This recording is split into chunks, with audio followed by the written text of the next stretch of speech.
Ngaramirwa n'ingoma ndavuga kwiremeye yabutatse nyamuza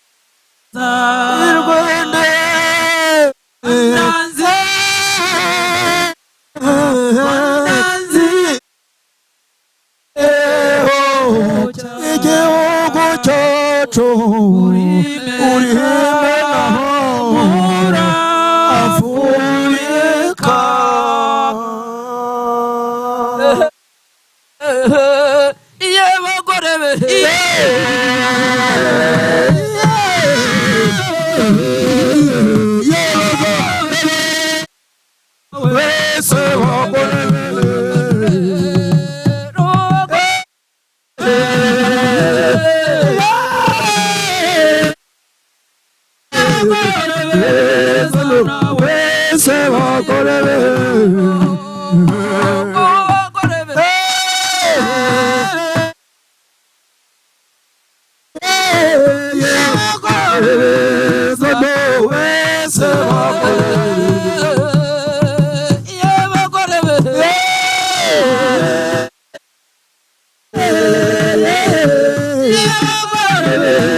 Nukabaza bakuza rutabangira Rutagwabiza iminage nkuba zese mu babarwa gwinura rekaringo ngikabahuruje kora muri bene rukundo yumvisha rutikanga ko badaturwa mu ashumba ingateva umwaba tubiri inyambo zigeze muzimarira zitarika rutandeza mbuga rwange mucye bicoze n'igaro rwacu n'ikirimo kubarwanya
iriraro n'iry'inyambo iyo mwabahugu muhuje ikirenge iyo mwiriwe nta rugwe nuka rutisa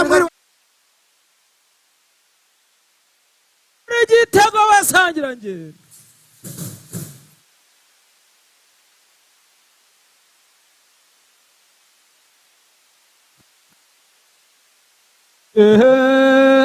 ese nyamiza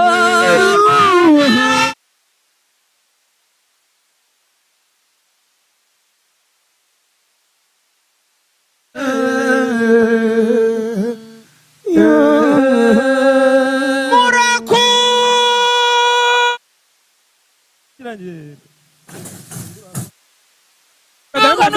nuka ukabaza nizi mahembe z'uruhehe murabaza nizi bwami mwana niza rudaheba nuka bagaba barwanye kirenga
Okay.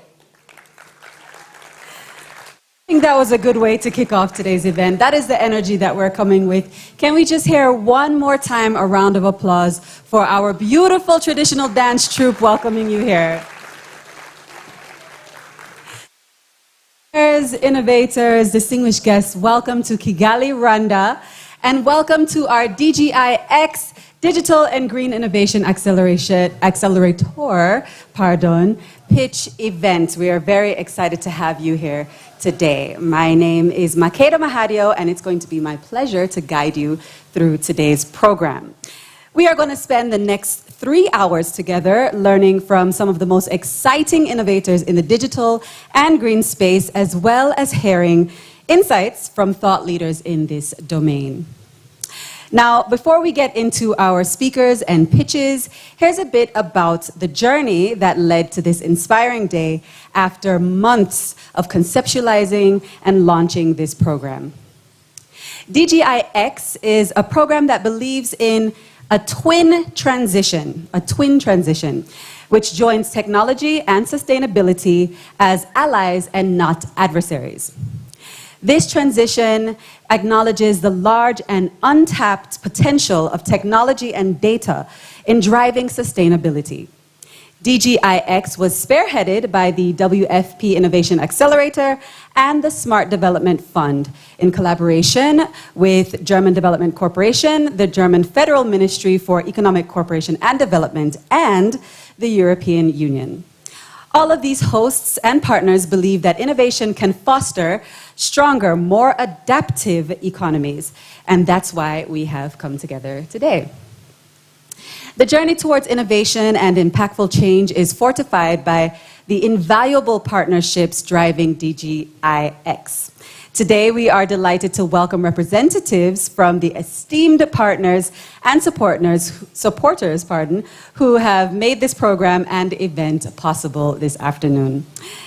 We are grateful for their presence and look forward to the insights that they will be sharing in their opening remarks right now.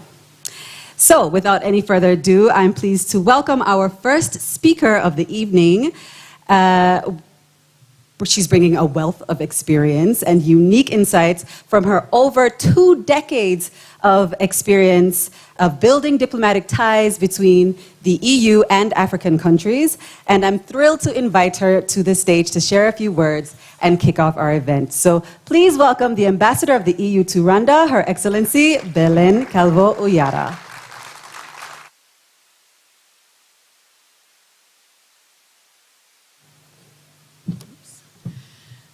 Good afternoon. Oops, midway. Yeah, so dear Permanent Secretary Eve, dear colleagues, distinguished guests, innovators, good afternoon. It really is a great pleasure to be here together this afternoon for this speech of the Digital and Green Innovator scheme. So we are really pleased to partner this and represent the European Union among so many forward thinkers contributing to the extraordinary transformation that Africa innovation landscape has embarked on. So I'm really grateful to the government of Rwanda and to the city of Kigali for hosting this event in a city that has become a beacon of innovation. Congratulations on making Rwanda a front runner in innovation and digitalization. At the European Union, we are convinced we embarked also in this digital and green transition. This is the key technologies and innovation that we need in order to address some of the great challenges that we are experiencing today in the climate agenda. So we believe, certainly, that the innovation in the system, the innovation in the technologies are key and decisive to address some of the challenges that we all face. In the European Union, this will be greatly necessary to meet our target to become a neutral emission economy by 2050, but also here in Rwanda it will be key to address some of the climate mitigation challenges. And all over the continent, these innovations will be greatly necessary for this twin green and digital transition. So how are we planning to do this? So the Global Gateway strategy of the European Union, connecting the continents, connecting partners, is a great means to do this. We understand that finance is one of the great challenges, and that's how the European Fund for Sustainable Development will come to fill this gap. But beyond access to finance, it's about supporting the entrepreneurship. It's about supporting the talent and bringing the venture capital and the innovative entrepreneurship together. This is what we are doing here in Rwanda through our Hunger Hub programs and another bilateral programs, but this is what we are doing here more globally here today. And that's why we are so proud to come as Team Europe in this digital and green innovation program. So, For us, we are joining forces in a true Team Europe spirit, in a new action on digital green innovation, building in the work we've done in the smart development program with 1.5 million direct beneficiaries and more than 13 million individual reach up to now. And we hope and trust that we will be continuing building on this. I was pleased to launch end of last year the Africa and Europe Digital Innovation Bridge 2.0. Together with this initiative that we are here together today, this will bring the ecosystem on the digital innovation and will support indeed the innovation entrepreneurship. So we delve into the tangible impact of our initiatives, and this afternoon we will be hosting 10 pledges, 10 innovators from across the continent who were shortlisted, as we saw, out of the 400 initiatives, and you will be pitching your ideas after attending a virtual camp during COP28. So I can't wait for these pledges. Is your innovation, is the talent in addressing some of the common challenges that will certainly make an impact in this twin green and digital transition. So thank you, and looking forward to the pledges this afternoon, to the pitches this afternoon. Thank you. And thank you very much, Ambassador Uyar, for your insights. And we're so happy to have you here with us this afternoon. I'm pleased now to pass the floor to our next special guest, who boasts diverse global assignments during her 30-plus years of experience with the German Federal Foreign Office, and has served as German Ambassador for Kigali since August 2023. Please welcome the Ambassador of Germany to Rwanda, Her Excellency Heike Uta Dettmann. Thank you so much for this kind introduction. It's difficult to see the people I want to address here. Dear PS Yves, dear Belen, dear Andrea, everyone, especially participants, vielen Dank an alle Gitzlerinnen und Gitzler, die heute hier sind. Midway Neza.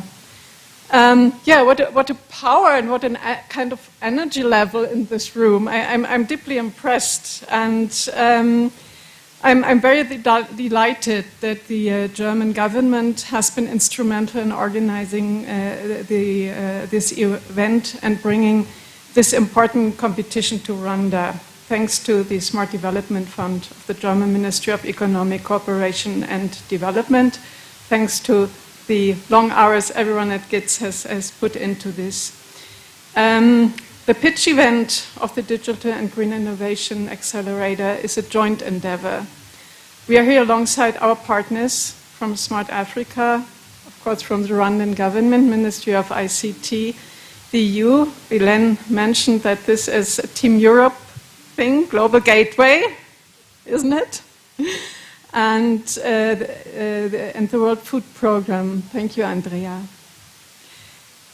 Ladies and gentlemen, Germany, along with European and African partners, is committed to accompany Rwanda's efforts to promote a human-centered and sustainable digital transformation.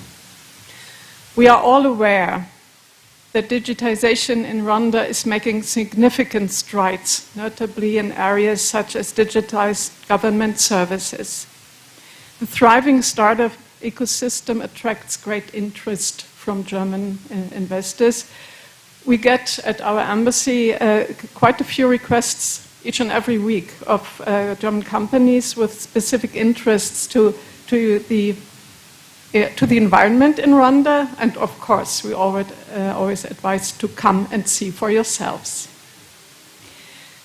It should go without saying that our cooperation with the Rwandan government has a comprehensive approach. I mean, how could you work if not in a holistic way?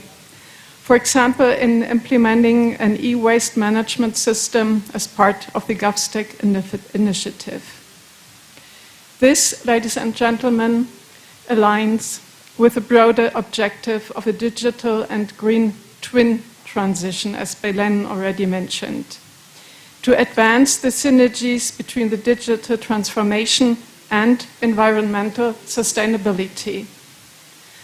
We all know that there's a great need and an urgent need to align digital development with environmental sustainability. Let me only mention the sourcing of critical raw materials, the challenges of e-waste, and the significant energy demands of data processing. At the same time, there is a huge potential of digital technology for the environment and the climate, and I think everyone who has succeeded in being here today is proof of this. The key to the twin transition is innovation. I mean, whom should I explain this? All of you are aware of this. As an accelerator, the DGIx is key to foster innovation. It helps to identify and support innovative solutions that respond to main environmental challenges. The array of innovations showcased today reflects the variety of digital solutions that can address these challenges, such as disposal management, climate disaster risk reduction, hello to the ladies from Malawi, and sustainable agricultural supply chains. The innovations offer valuable insights into how digital and green advancement can be harmoniously integrated, paving the way for a balanced and sustainable future. I'm very much impressed to see the commitment and interest from African innovators in this respect. What is happening here today is not only powerful and full of energy, it's really important, not only for Rwanda and not only for the region, not only for the African continent. Further developing these promising solutions has the potential to make significant contributions also to global climate challenges. And on a more personal remark, I'm very impressed and so happy to be here to see what you are doing, what the young people are doing. I come from a generation, as our kind moderator mentioned, I'm far more than 30 years in the Foreign Service, and so I represent a generation that not only is responsible for the state of the world, how it is today, but also where people who were thinking about ecology, sustainability, were mostly laughed at. And yeah, I think this has dramatically changed, and this is good. My best wishes to all the participants. I mean, 10 of you made it out of 444, and this is already so impressive. Your dedication and creativity are crucial in driving a just transition.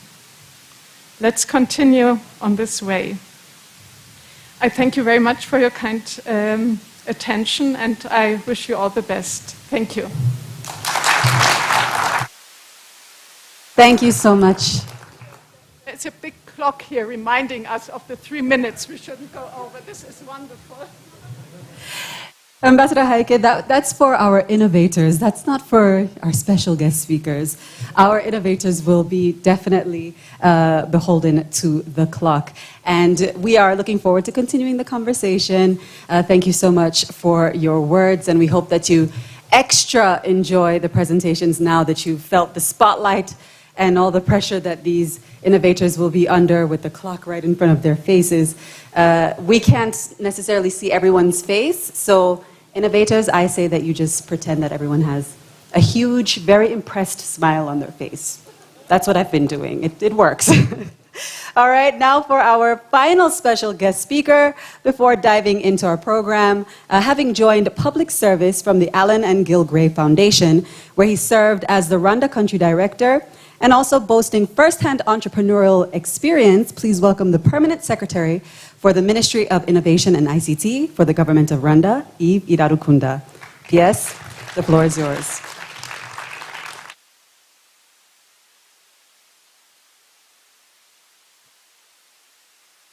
Wow, it is indeed bright. So, good afternoon. Good afternoon. Good afternoon. I can feel the energy, so I suspect you can't hear me. So can I try this again? Good afternoon. There we go. That's good. Dear Ambassador Belen Calvo-Uyala for the European Union, Ambassador Heike Utter-Dittmann for the German government, dear Andrea, Country Director for World Food Program, distinguished guests, ladies and gentlemen, good afternoon once again and welcome to Rwanda for those who have traveled from the various countries to be here for the Digital Green and Innovation Accelerator Pitch Event. It is a great pleasure for me to be joining you this afternoon, and there couldn't have been a better way to kick off the celebration of the innovators with the invigorating dance of Inore that we started with the event with today. We are indeed celebrating the hard work of innovators, and Ambassador Heike just mentioned from 440 innovations to 10 that we're going to witness today. Wow, congratulations. It must have been quite a journey. It must have been intense, but here we are to celebrate you and to say, keep on going, because what we have seen just in a brief tour that we had at the beginning is a testament of what true innovation can do. And so to the audience, I would say, now the challenge is on you to support and get behind these 10 innovators to push them forward. This program that has been supported through the Smart Development Fund and with the leadership of the World Food Program Innovation Accelerator, of course with GIZ and BMZ supporting as well as the European Union, is a true testament of what it really takes to nurture innovation, to bring these ideas from a young age, if you will, to grow them to where they can scale beyond the boundaries of the countries where they are. In Rwanda, we add that let's create a proof of concept program where we enable them to grow. Coming here to the event, pitching, and being able to walk away with recognition is not enough. What we need to do is a true enabling environment where these ideas can continue to grow. The challenges we have in Rwanda, similar to the rest of the countries on the continent, are similar. But as you know, Rwanda's vision is to transform into an upper income country by 2035 and high income country by 2050. And we want to do that with also a commitment to achieve a carbon neutral and climate resilient economy. We want to be able to reduce the emission by 38%. This is not a small commitment. It is the reason why we put an emphasis on this innovation and what we can do to support them so they can grow and help us achieve these goals that we have set for ourselves. It is therefore a great opportunity for us as government, but also all the partners behind the Digital Green Innovation Accelerator to continue to support the development of the ideas, to become products and services that will not only be accessible and affordable across the different countries, but are able to reach the impact that is desired in setting out in this program. It is also important to consider that the scale of the solution requires continuous multilateral engagement, bilateral engagement, and on the continent we are seeing more mobility of talent, of ideas and cooperation, and I have the confidence that for the ideas that are looking to scale, you will have opportunities across the continent. And if indeed you want a home where you can start after the event, why not continue the engagement and the networking right here as you plan your strategy to scale across the continent. That's our invitation. We'll be behind you to support you, to introduce you to partners, and to also create a regulatory framework that will enable you to succeed. To the innovators, I would say, I hope this context has been instrumental in you growing your ideas and meeting partners that are here today, many of them. And we hope that you will leave today with a commitment to go even beyond where you started before making it this far among the top 10. As I conclude, I wanted to thank once again our partners.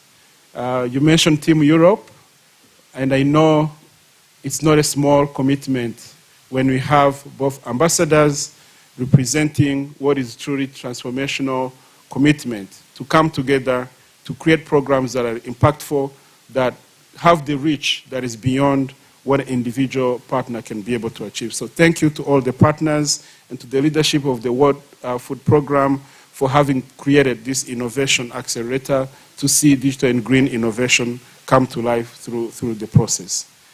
I'm excited to see the pitches, and all the best to the winners, but all the best to everyone who has made this far. You have done tremendous work, and we celebrate you, and we look forward to where you will go beyond the event today. Thank you very much.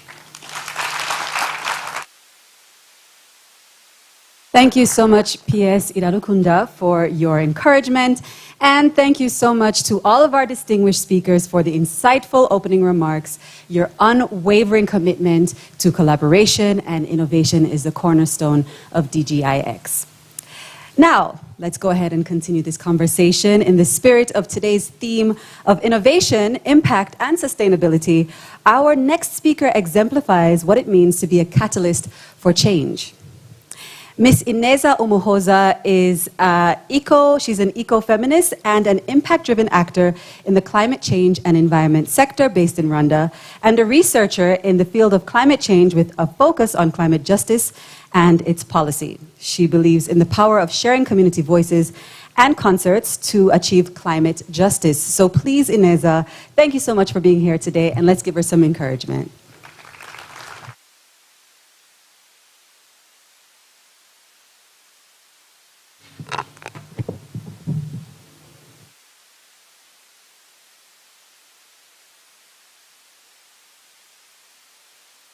Wow. Good afternoon, everyone. I hope you're doing fine. And I feel like I have the very hard task. How can you inspire people who have already won? But I'm just going to share my story, and hopefully it can teach you one or two things. But first, welcome to Kigali, welcome to Rwanda, and I guess you love the dance. I love music, so I was very happy to see that the day is going to kick off with some good music. So global warming is caused by the concentration of the greenhouse gases within the atmosphere in a manner that causes our planet to warm beyond on how it naturally can. And the concentration of these gases are human-made, and the Industrial Revolution with the discovery of the fossil fuel is the main drive. But not all regions of the world are the main contributors to the greenhouses. Climate change negative impact, such as drought, flooding, erosion, cyclone, intensive rainfall, wildfire, are affecting everyone. But some are more exposed to the vulnerability as it embeds with other existing challenges. And this makes the climate change a very much complex topic to address.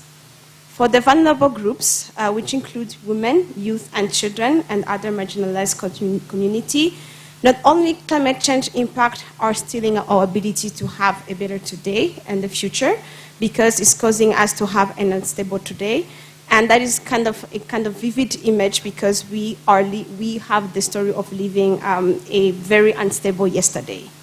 I guess this is why it is easier for us to be having a victim stamp in the global discussion, because but today, as the generation of young people are growing, today youth and today women and today children, we want to be part of the solution.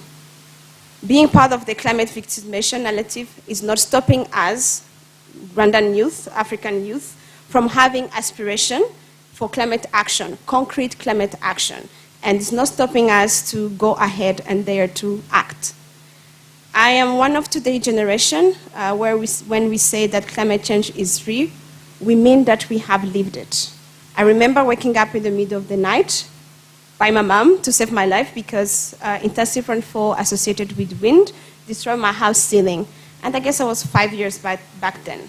But this is still happening today across the globe, from the flooding that is happening in Malawi, the wildfire in Canada, the intense flow in my country, and the cyclone in the Philippines. It's not hard for us to feel desperate, especially as today leaders are taking their time to take action and active measures in the face of the urgency of the climate action. To come back to my personal story, I am part of the Green Protector. From the spirit of daring from young people in dreaming to have a sustainable future, it was possible for young runners to commit on a daily basis and in areas such as climate education, climate action, and active engagement in the climate politics. And this enabled the climate policy for our country to recognize the fact that young people, women, and youth are active stakeholders, and we are able to catalyze concrete ambition. I'm also part of the Global Coalition, made by more than 1,000 young people from all 70 countries, holding leaders accountable to take action on addressing climate action and addressing loss and damage, from calling leaders to establish the loss and damage fund to actually showcase that the fund should be accessible to youth-led action is possible. And for us, the key for sustaining our fight against climate change in the event on the global effort, as the global effort evolves slowly, lies in embracing the transformative power and the knowledge by understanding that the connection between climate action and the community development is critical, and by committing on a daily basis to take tangible steps as we edge closer to the global climate justice, because it's possible for us to achieve it today. Thanks.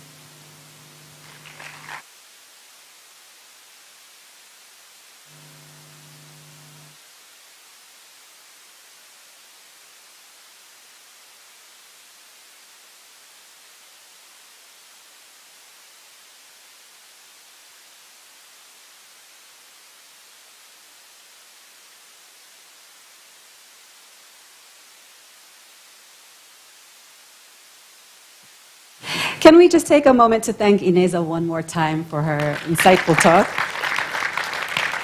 Your work is truly impactful, and we appreciate you for sharing your experiences with us.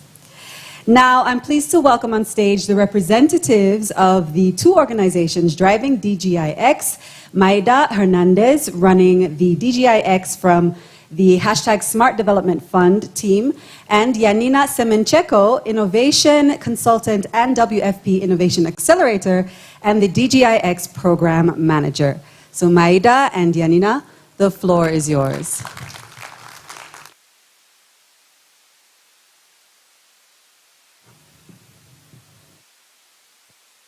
Thank you.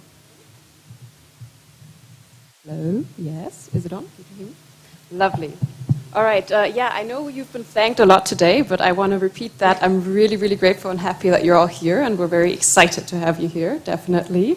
We've been planning this for a while now, but I actually have a question for you. I don't know if you remember where you were and what you were doing when you found out about COVID-19. I actually do remember that I was, in a situation of, it was very insecure. We didn't know what was going on, etc. But I can tell you what the EU, the BMZ, and the GIZ were doing back then. A couple of innovators were sitting together, and they really had a thought about, what do? We need to do something quickly. So within a couple of weeks, a pitch event, similar to this one, but obviously fully virtual, was organized, which resulted in 8 digital solutions to counter COVID challenges. And that was when the Smart Development Fund was born. And after that, after 3 years of a pretty successful project cycle, where we scaled those 8 digital solutions to 39 countries globally, and we actually actively engaged 1.5 million people, we thought about, COVID is not the topic of the day anymore. What's new? What's happening? What's the new big challenge? For this, we talked again to the EU, to the BMZ, had a lot of conversations around this. And but soon the topic at hand was quite clear, because there was a digital and green working group going on, hosted by the EU with the EU member states. So it's clear this is the topic that we're going to focus on. And back then, Florian Moder, the head of our team, back in June 2023, said, there's these WFP Innovation Accelerator people who I've heard a lot of good stuff about and who we've worked with before. And he had the idea of us reaching out and us talking. And we very quickly realized that working together would really create quite a, innovative, new, creative program that would help. I want to get this last sentence right. I wrote it down. would accelerate high-impact digital ventures, solving some of the most pressing environmental challenges. And that's why we're here today. Handing over to Janina. Thanks so much, Maida. Welcome, dear guests. It is indeed very bright here. I think we finally understand what our innovators are going through.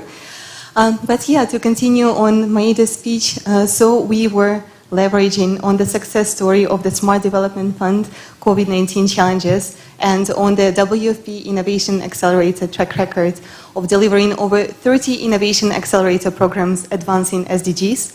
And we have joined the forces to conceptualize and deliver DGIx. And our organizations have quite a track record of successful collaborations. This indeed is the third time that the GIZ and the WFP Innovation Accelerator are joining forces. And we couldn't be happier as to where we are now and how far we can continue going together. And it has been quite a journey for the DGIx so far. So indeed, we have launched, as I think we have reiterated, the call for innovation back in September of last year. And in just 1 month, we have received, magic number that everybody seems to have remembered, 444 inspiring applications. Trust us, selecting the 10 teams that are here was no easy journey. Of course, we were prioritizing the innovators that are innovative, scalable, but another intention of Smart Development Fund and the WFP Innovation Accelerator was to target the innovators who are already rooted in the local innovation ecosystems. And here we have them with us today. Then the 10 innovators were selected to participate in the virtual DGIx Innovation Bootcamp to further refine their projects and develop their sprint plans. And finally, they have submitted their applications to participate in the DGIx Sprint Program. The selected innovators will be invited to participate in the 12 months Sprint Acceleration Support, spearheaded by the Smart Development Fund and the WFP, and the teams will have the chance to gain access to funding, mentoring, and coaching support from the teams. Now, as you can see on the next slide, the process and the way we're describing the program is quite, thank you so much. We tend to see quite a lot of process and numbers and figures. 444 is sticking together in our heads. But ultimately, we are here because we want to hear inspiring stories from the bold innovators who are dreaming in the digital and green space, and we're here to celebrate them. And judging by the sounds, our friends in the next stand are also celebrating with us, but we promise we will outdo them after this. Thank you so much for being here with us. We really are looking forward to hearing the inspiring stories from the innovators. Thank you for being here.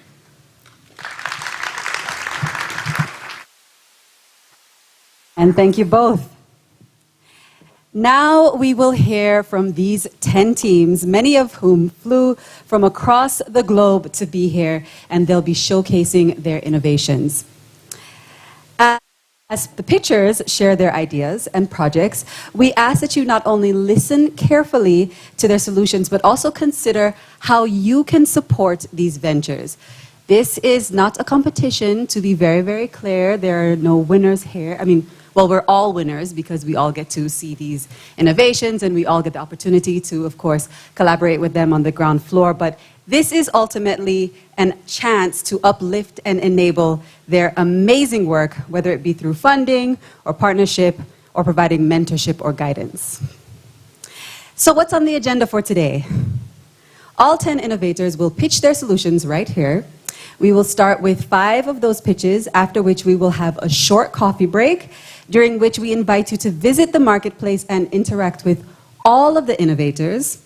Then we will invite 3 distinguished speakers up on stage for a brief panel discussion.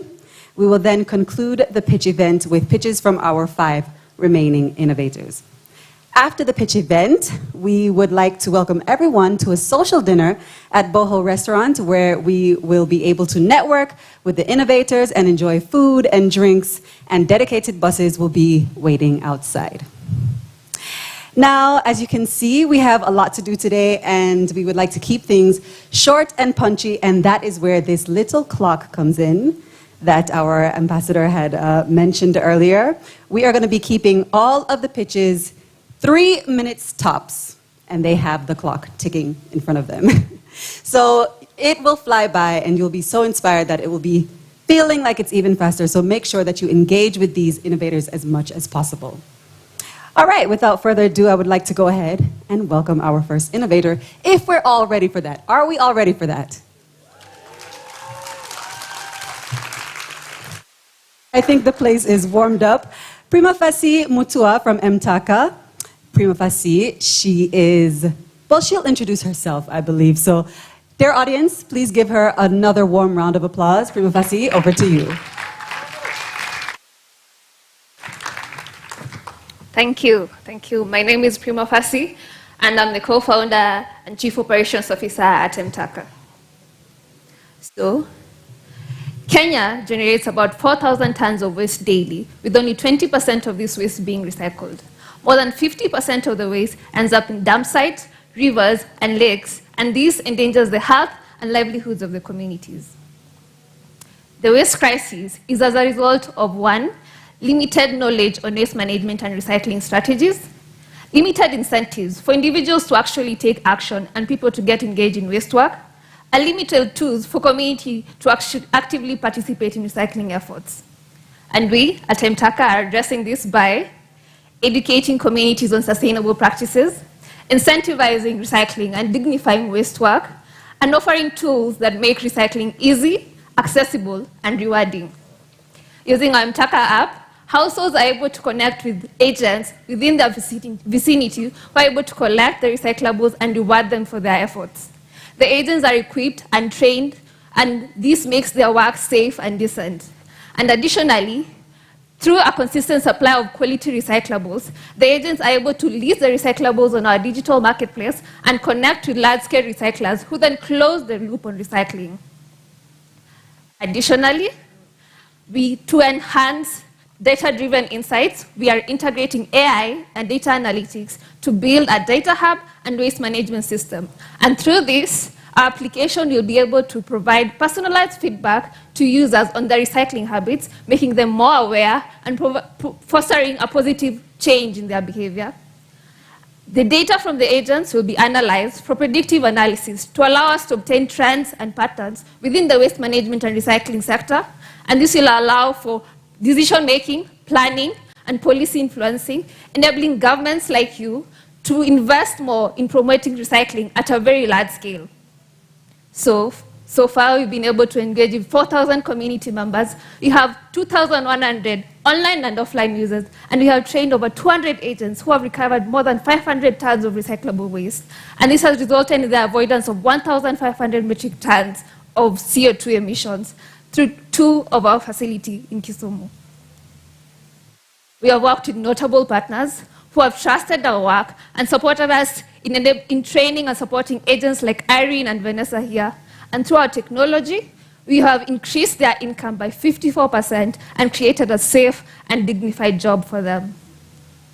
We are asking for 224,000 USD to enable us scale into the western region of Kenya by onboarding 3,000 more online and offline users, engaging 4,000 more community members, and training 200 more agents who will go ahead and collect 1,500 tons of recyclable waste. And this will result in the avoidance of 4,500 metric tons of CO2 emissions. So, join us in increasing the recycling culture and creating safe, dignified jobs for women in the waste sector. Thank you.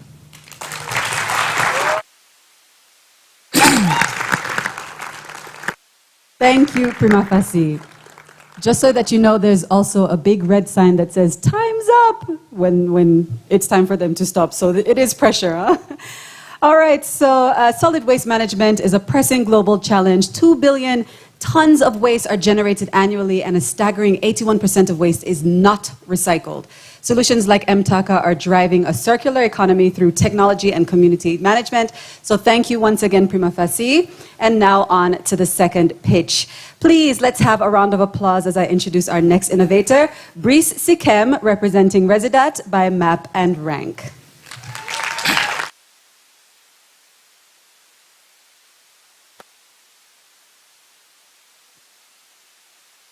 At Map and Rank, we are excited to bring on-demand climate data to communities where the needs are most pressing.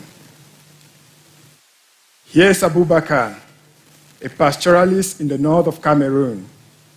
For many years, he has relied on traditional knowledge to make predictions about climate and weather events.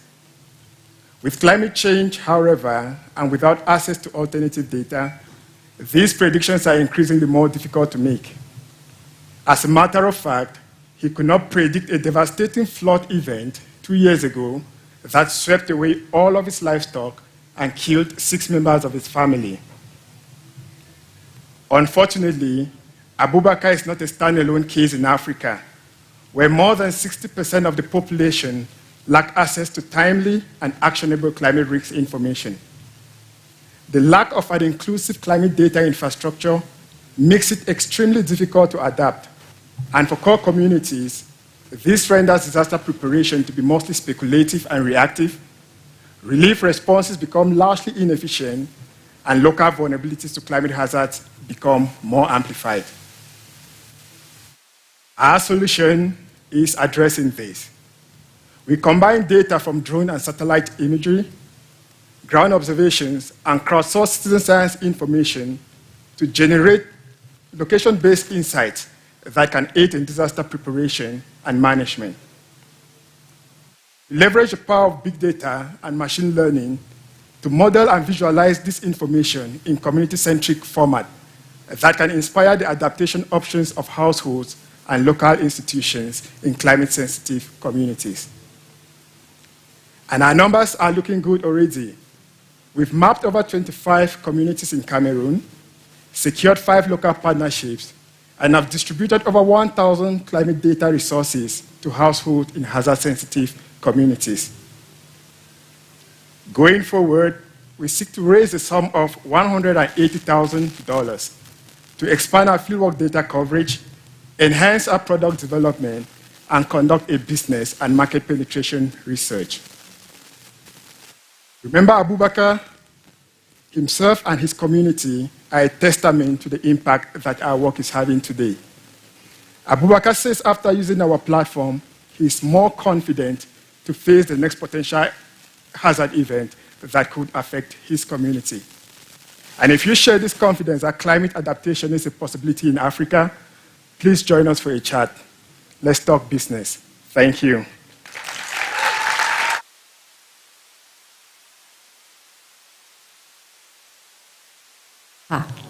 Last year, as you may have seen in the news, the world witnessed one of the warmest years in recorded history.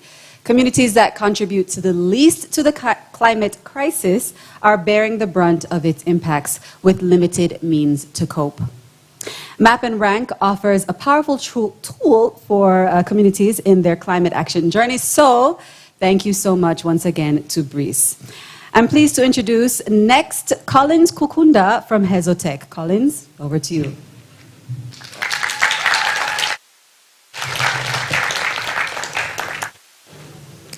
Thank you. In one night, between the 2nd and 3rd of May of 2023, 135 people died. Over 10,000 homes were destroyed, and about $300 million was lost. That very night, this household here lost their home and garden. It can be expected that due to climate change, losses like these will increase in the future. At Hezotech, we believe and have a product that puts real-world information in form of images and weather graphs in the hands of decision makers, enabling them to make informed early decisions that trigger early community action, thereby being able to save life and property. And how do we do it? We use a camera system that we have built to scan and take images at different zoom levels of the landscape, accompanied by a weather station. We take about 4,000 images every day over an area of about 12 square kilometers and transfer this data to a database. In the database, we learn from the data early signs of landslides and floods, just like this. And then train artificial intelligence to be able to predict the events of the hazards before time. We do not only focus on technology, but also work with the communities to prepare them for real disaster settings, and also for resilience from disasters. We do it as a team, integrating experts, researchers, and engineers. We've already impacted over 9,000 people in the district of Nyabihu in the northwestern part of Rwanda. However, 40% of Rwanda is prone to landslides and floods. And therefore, we are looking to scale to 5 other sites and be able to impact 40,000 people with only about $230,000. Our vision is to reach about 100 more sites by 2030, not with $5 as the slide says, but with 5 million venture capital or US dollars. We need the commitment of government to be able to reach the public, but also need service contracts. As a local startup company, we need to be financially sustainable. If you are in the private sector, in construction of roads and buildings, in mining, in energy supply, or working in industrial environments, come talk to us. We can tailor our monitoring solution to suit your needs. Come, we make life better for these young Rwandans. Thank you.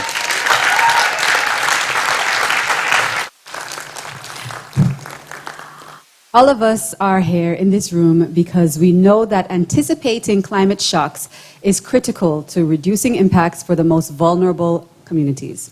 Hezotech makes it possible to detect and inform at-risk communities before disasters to save lives and reduce the impact of disasters. Thank you so much for that pitch, Collins. And on to the next one, a big cheerful welcome for Jamila Karimova from Agrosphere. Jamila, take it away.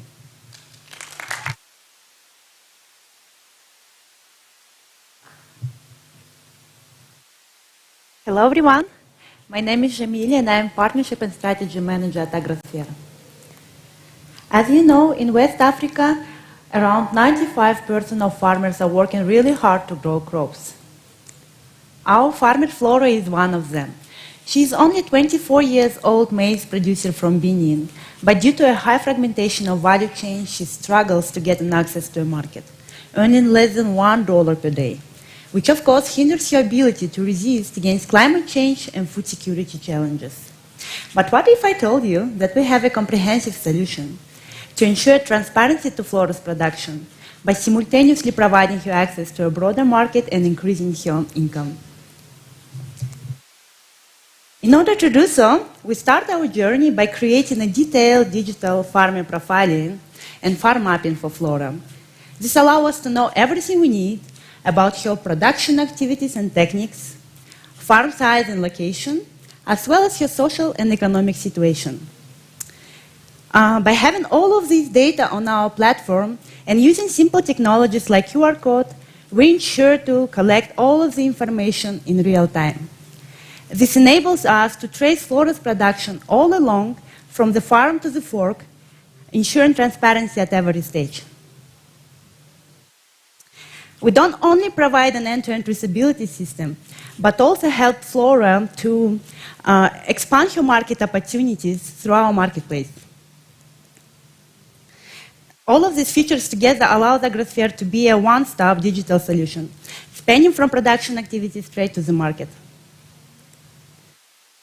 Today, Agrosphere works across 9 value chains in 4 West African countries, such as Benin, Togo, Cote d'Ivoire, Senegal, and already reached more than 30,000 farmers. We haven't already tripled our revenue from last year, making us one of the fastest growing agri-tech startups in Benin, but also achieved a high impact by tracing more than 45,000 tons of crops and reaching more than 160,000 beneficiaries.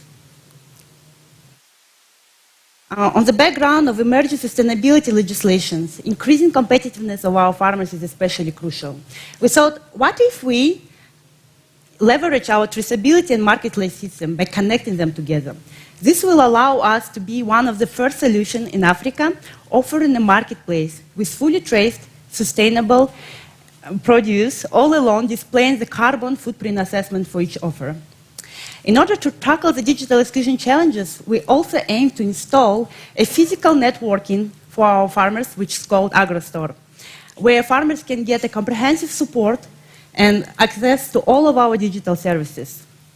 This synergetic solution will allow us to decrease the carbon footprint by 30% and provide an opportunity to more than 20,000 farmers increase their income by 50%. For this reason, we need a grant of $200,000 as well as mentorship and support of development community. Thank you so much.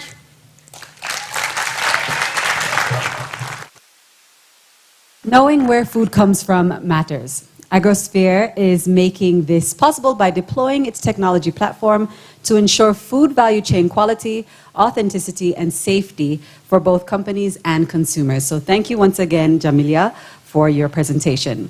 And now on to our fifth and final pitcher before the break.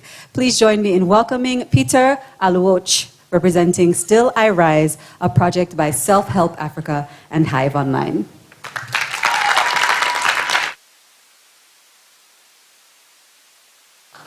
Thank you, ladies and gentlemen. My name is Peter Aluoch, and I work for Self-Help Africa, Kenya.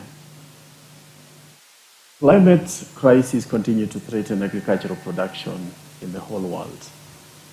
And in Africa, this is even worse. 70% of total agricultural food production is done by smallholder farmers. But you know what? 70% of this work is done by women. And I wonder this evening, how many of us have ever thought about what amount of financing gets into these women to be able to produce food for our consumption. And I want to tell you something. These women face myriad of challenges, ranging from lack of collateral, weak savings history, weak credit history, and mobility challenges to get to the banking locations to be able to get a loan or a grant.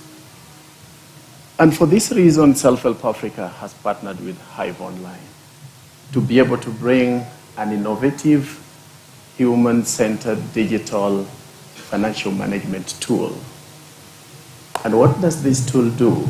This tool enables women to be able to interact with financial service providers online. They can do their savings using VSLS, they can put their business transactions, they can put their legality, and be able to see the financial service providers with interest. And this tool opens up rural investments on financial access for a wider community of women.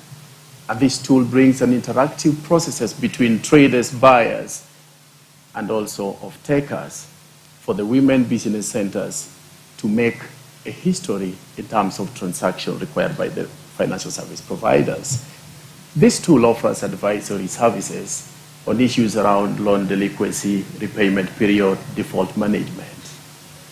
And for this reason, we are here today as Self-Help Africa and Hive Online, looking for you to partner with us and also be able to raise 230,000 US dollars that we can demonstrate the potential in women business centers to deliver over 800 women business entrepreneurs and 40 women business centers across Kenya and Mozambique with increased financial traceability.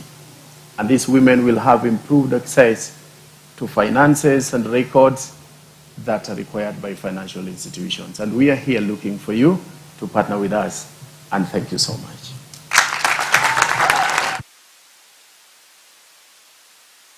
Still I Rise will enhance access to finance and market for our women entrepreneurs.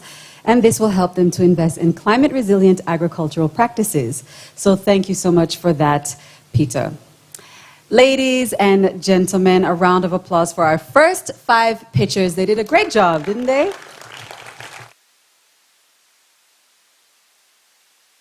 Now, before we go on a brief break, we would like to present a video message from Anna Sophie Herken, Managing Director of German Development Corporation. She also serves as a board or committee member for several nonprofit organizations and brings in a wealth of experience in both public and private sector. So take a look. Hello, I'm Anna Sophie Herken and I'm Managing Director at Deutsche Gesellschaft für Internationale Zusammenarbeit, GIZ. I'm delighted to be here and join you in Kigali at the pitch event of the Digital and Green Innovation Accelerator. Unfortunately, I'm only there virtually, but actually my first trip in my new role last fall was to Kigali, and I was so impressed with all the developments there. So I send you a very special greeting to where you are now. So my appreciation goes very much out to the European Commission, the BMZ, my GIZ colleagues, and the WFP team for orchestrating such an innovative accelerator. And a very deep and special gratitude also to our African partners, such as Smart Africa and the Rwandan Ministry of ICT, without whose invaluable support and collaboration, initiatives like these would not be possible. Having recently joined the GIZ Management Board, I've been immersed with the vibrant energy of transformative ventures, similar of the ones showcased today. Germany is committed to the Team Europe approach and actively participates in the D4D hub. Our involvement highlights the innovative and collaborative effort towards a sustainable digital future and informs our contribution to the upcoming Digital Green Innovation Action.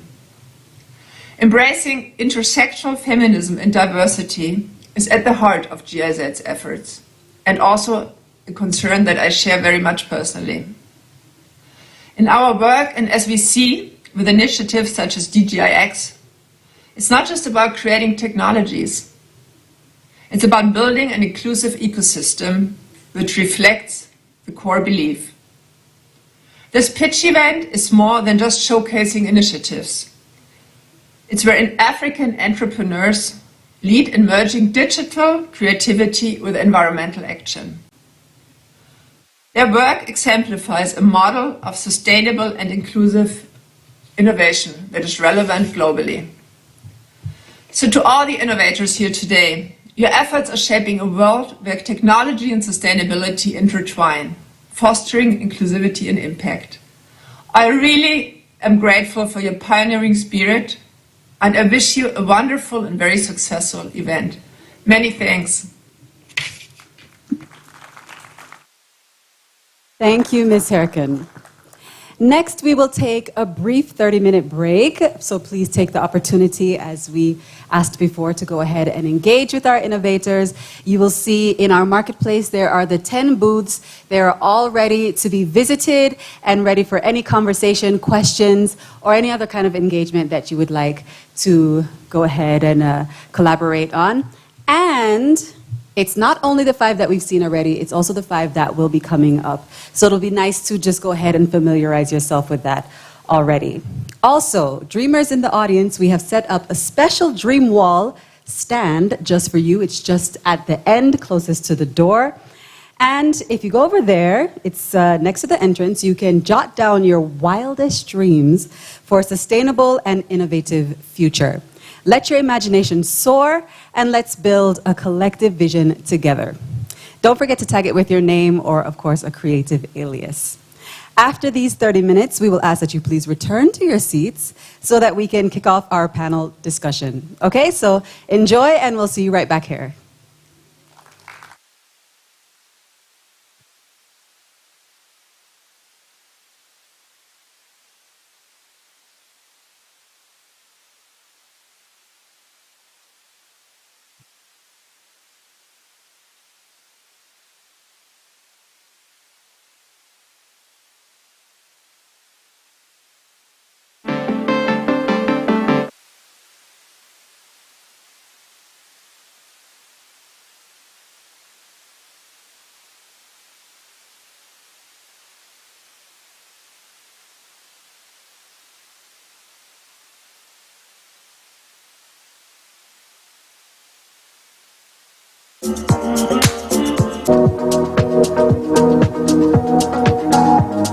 Wonderful to have you here today.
Mic 1 2, mic 1 2, test mic 1 2, 1 2, 1 2, 1 2, test mic 1 2, test mic 1 2.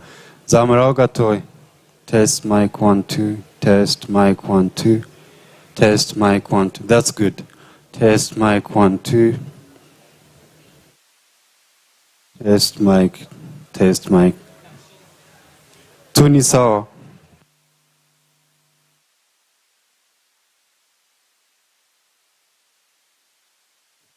Retest mic 1 2 3. That's good.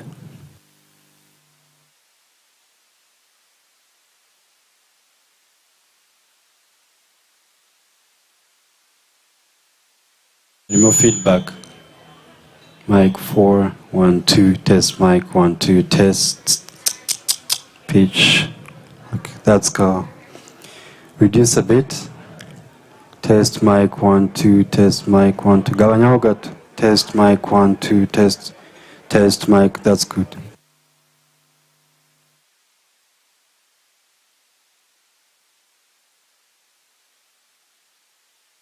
Test mic 1 2. Zamura gatoya. Test mic 1 2. Zamura kandi gato. Test mic 1 2. That's good.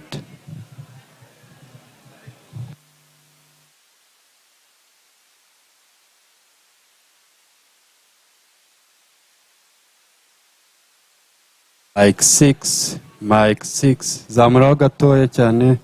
Mic 6. Mic 6. Mic 6. That's good. Mic 6. Mic 6. Yeah, that's good.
Hello, ladies and gentlemen, ladies and gentlemen, ladies and gentlemen. Our break time has come to a close, so if you would just make your way back over to our pitch space, then we can go ahead and get started on our panel discussion and the next 5 pitchers.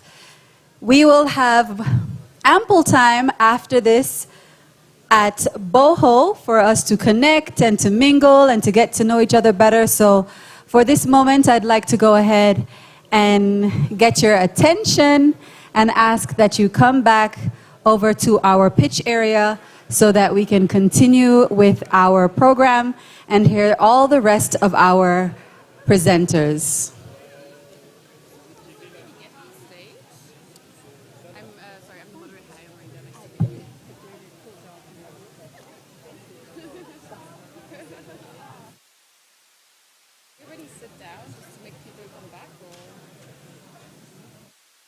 Silvia just had the idea. Was it good to share?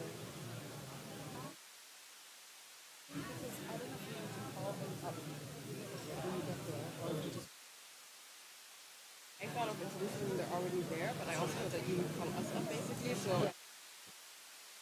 Yeah. You up and then you if you want to, and in the interest of time, maybe everyone already there. Yeah. And once everyone's here, I'll just you just say a couple of words.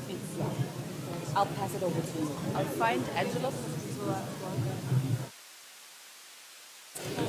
Ladies and gentlemen, our panel discussion is starting in just a few seconds. So if we can get your attention and have you back over to our pitch area, we can go ahead and commence our program. Please join us over at the pitch area. You can bring your glass, you can bring your snack, and bring your interest because it is sure to be an amazing conversation.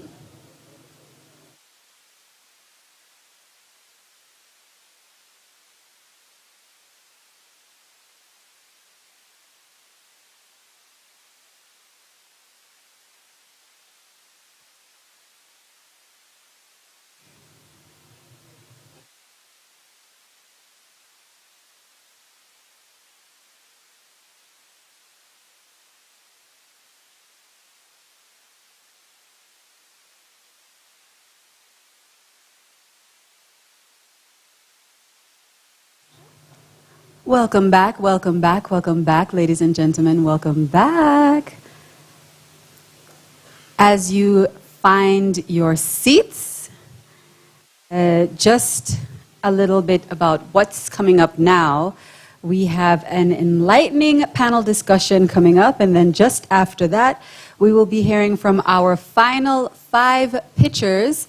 By now, you should be quite familiar with all of them, so you'll be getting the last 5 presentations, and then we will be closing out the program so that we can all head over to Boho restaurant and we can connect even more there in an informal setting, and we can maybe figure out what kind of collaborations, what kind of contributions we want to make, what kind of friendships we want to make, and we can go ahead and conclude over there. But for right now, we have our program to continue with, all right? So I'd like to go ahead and invite the moderator for the panel that's coming up. That's Maida Hernandez.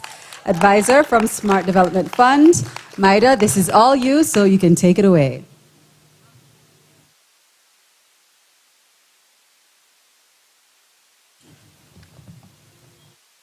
All right, thank you very much. Yeah, how exciting this is. I'm like beyond excited and proud. It's really, really cool. I'm very happy to have seen you pitch, and I'm so excited about the next round as well. Yeah, I'm Maida, as you already know, your host for this coming session.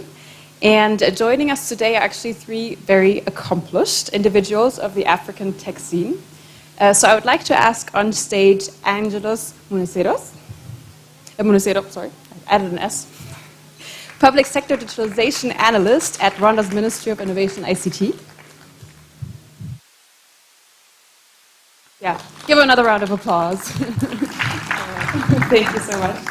And also Rim Jarou from Smart Africa. Rim is the lead of the African Startups and Innovation Ecosystem Development Program, bringing a wealth of experience in digital transformation entrepreneurship. Thank you so much. And last but not least, Kutsai Mubaiwa, Economic Development Specialist, yes, in digital and green transformation. Kutsai's journey has marked her by her dedication for the SMEs and startups that she's worked for towards a sustainable growth. Thank you so much. All right, I'd like to start off these panels in a more personal way, and I really want to get to know you guys. So my first question is actually, in the conversations that you've had with family and friends about digital and green and all of the world and globe around it, what were those conversations about? What did you talk to them about? Angelos, would you like to take it away?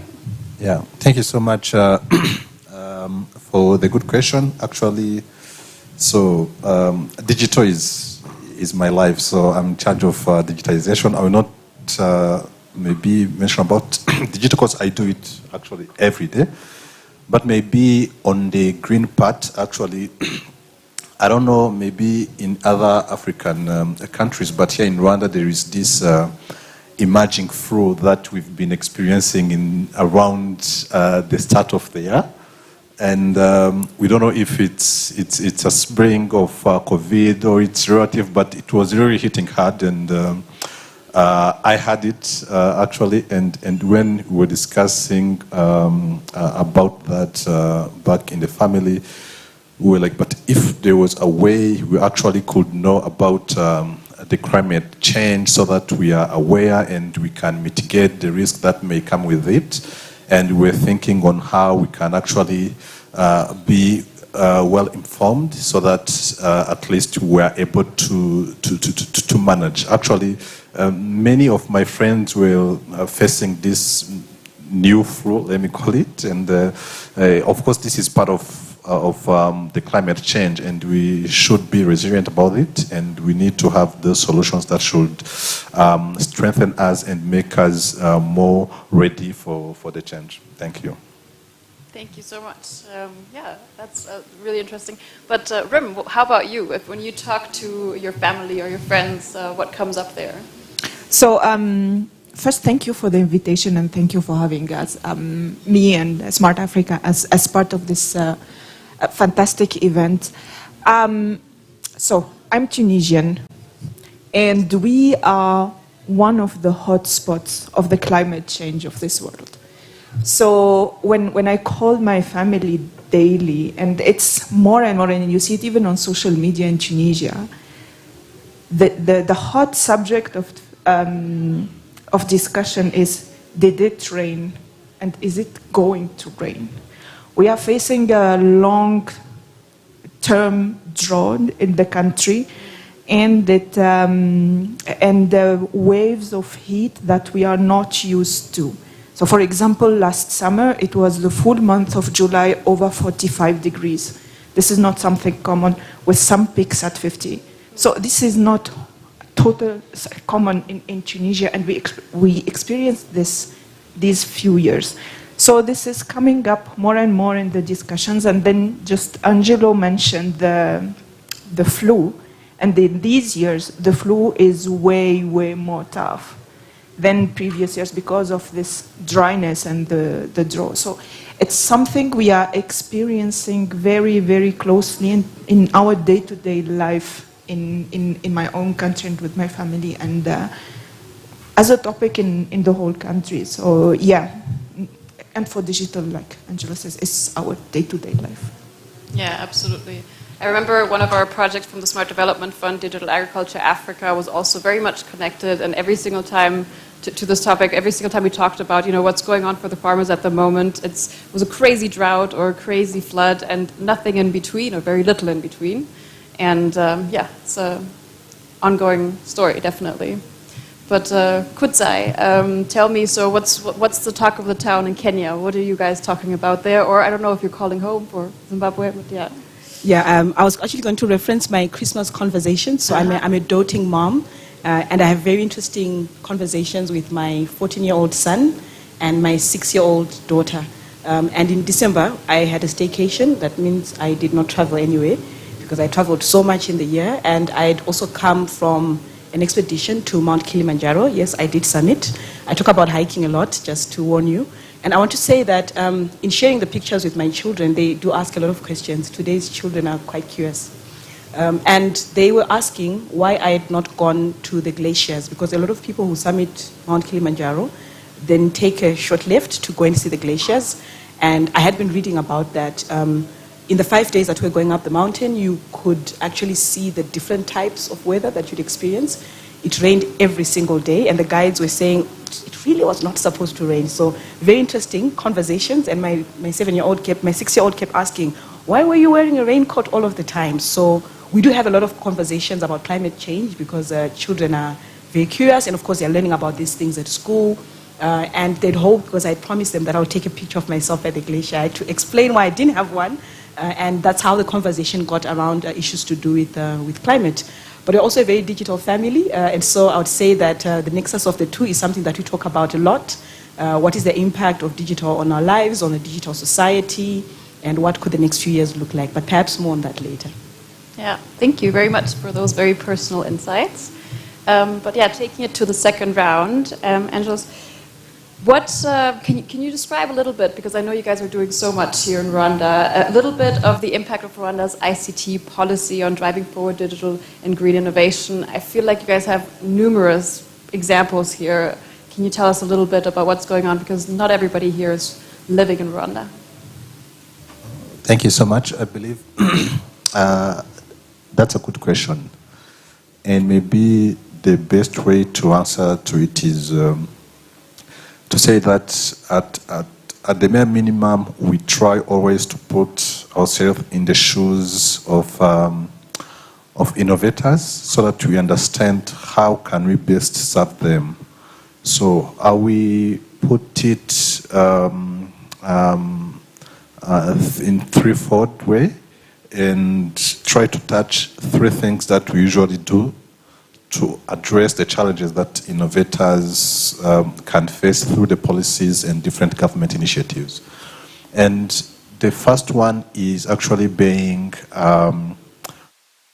concept nation. And by saying a proof of concept nation is to have good enabling environment where different new ideas, solutions can be tested and even deployed and scaled, let alone continental-wide or even globally. I will give different examples of some companies like Zipline, among others, where they came with a solution that they couldn't test in the US, but in Rwanda we're like, but if this solution is addressing some of the challenges we're having, why can't we work with you to test the solution, even though there were no drone regulation worldwide, but how can we work with you to have what we call performance-based regulation? It's like you try, you test, and you see how you can regulate what you are bringing on the market. So that's how we worked with them, and we were able to actually, I would say, support them to launch their solution in Rwanda and scale in Africa, and eventually be able to go back in the US to provide the service where they couldn't test. So that's the first one of being a proactive government and have a good enabling environment. Now, the second thing is access to the market. So if you have supported someone to test their solution, now what they need next is the market. How do you support them now to have the market so that, of course, they grow? That's like something we've done with Zipline and have supported their scale throughout Africa. And lastly, the third thing now is financing. So we have a lot of solutions, but now most of the time, even though when they have the market, but they need finance, they need to be supported financially to ensure that they're able to go to the market, they're able to provide the solution. So that's the other thing that we think is important, which we're doing here in Rwanda. And we believe among many other different support that the startup need, those three of enabling environment, market access, and financing are the main three that contribute to the growth of the digital and green innovation. And in green, I can mention the likes of Ampersand. You can imagine having all the motorists here in Rwanda using different technologies where we can reduce all those carbon emissions. So that's a very good innovation. So those are the likes of things that we put forth to support our innovation ecosystem. Thank you. Amazing things. We actually had the chance to visit Ampersand yesterday and really get to know the innovation. So yeah, it's really impressive what you guys are doing. Thank you. Yeah, Rim, on cooperation, could you elaborate a little bit on Smart Africa's vision and strategy in catalyzing digital and green tech advancements in Africa, particularly in the context, as I know that there's a lot of new stuff brewing there with the EU and the German government? Thank you. So maybe two words to present Smart Africa for those who doesn't know us. So Smart Africa is a multilateral organization. We are it's first an alliance, but also multilateral organization, and our main vision is to create a Africa single digital market. And single digital market, it's not in the commercial meaning of it, but mainly having this common space where regulations are harmonized, we have the right framework, we have the right access to market, like Angelo just mentioned, and have the right, accesses for people to leverage on the digital, and accelerate and leverage on this digital transformation. So we have 39 member states. We are based here in Rwanda, but also it's a multi-stakeholder initiative, meaning that there are the member states and African governments, but also the development partners, GIZ, EU, the African Union, African Development Bank, World Bank, also all these development partners, but also the private sector and academia. So all these people are around the table to accelerate the creation of this common digital space in Africa. We work, as I said, with our international partners, but also European partners, EU and GIZ on various projects. So how we proceed as Smart Africa? So we want to guarantee access to the network, to the devices, and to the digital itself. And this is, we have the affordable and sustainable access to infrastructure as a first pillar of Smart Africa. The second one is access to talent and to the skills. With the Smart Africa Digital Academy, with women and girls in ICT, so skills development and empowerment. And the third one is access to services and business, where my working in the digital, on the entrepreneurship ecosystem intervenes. And then we work also on some horizontal matters like policies, policy harmonization, and it covers various areas like digital identification, like e-commerce legislations, like the free trade agreement, like also startup acts and entrepreneurship policies. So this policy harmonization work we are doing, data data protection and privacy, cybersecurity. So all these cross-fitting, if I may say, subjects. So GIZ, I think, is our main partner as Smart Africa, implementing these various initiatives, especially also in the entrepreneurship. And we are also member of, just to cite it as an example, member of ADIP, the Africa-Europe Digital Innovation Bridge. And we as Smart Africa are more involved in the policy side of it, but also contributing on the development of the innovation hubs on these, hot subjects and hot topics of green, digital and green transformation. We have also various other initiatives at Smart Africa for this digital, for addressing climate change through emerging technologies, but also through digital transformation. But yeah, thank you. Thank you. Yeah, thanks for the insights. And I actually, not everybody here, also from our innovators, knew exactly what you guys do, so I think it's perfect that you gave a small introduction, actually. Maybe we'll do another one-on-one with them. But yeah, Kudzai, I mean, we've worked with you quite a lot, and you've been working in the development sector for quite a while. And I would say that I'm quite excited at the moment because I feel there's a bit of a new era in the GIZ with the language that we use, with the way we cooperate, with our partners, our partner countries. And I'm really loving the path that we're on, but I know that there's always room for improvement, room for us to evolve. And I'm curious for a bit more of a outside view of that. What do you think? Where can we still evolve and change? Right, I want to first of all start by echoing your sentiments. I feel like the general direction is the correct direction for us to be living now in a world where, when I started, I did reference the fact that I'm a doting mom. And I say that because one of the most powerful statements I've ever heard is that we do not own the earth, but we borrow it from our children.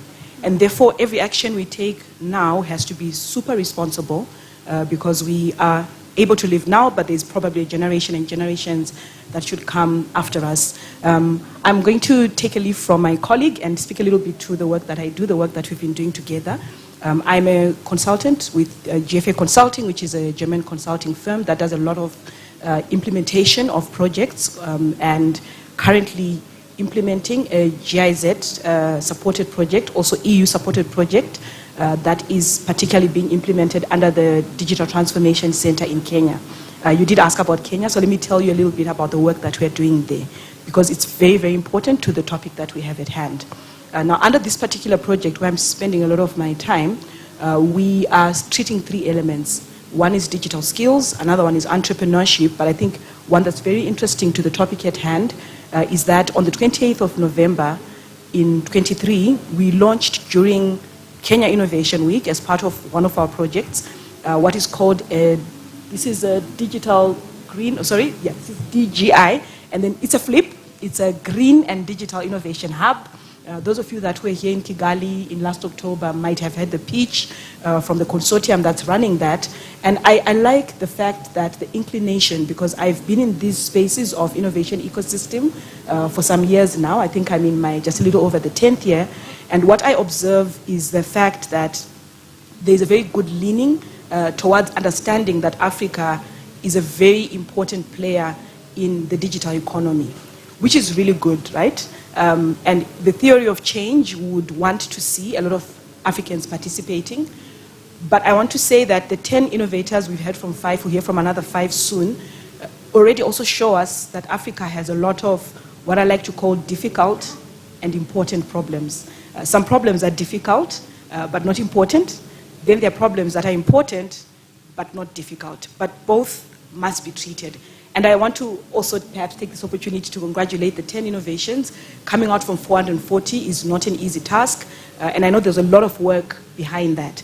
But I want to say, what I like is the fact that in development spaces now, we are cognizant that there are those 440 people who are already actively doing some work to ensure that we solve the difficult and important problems.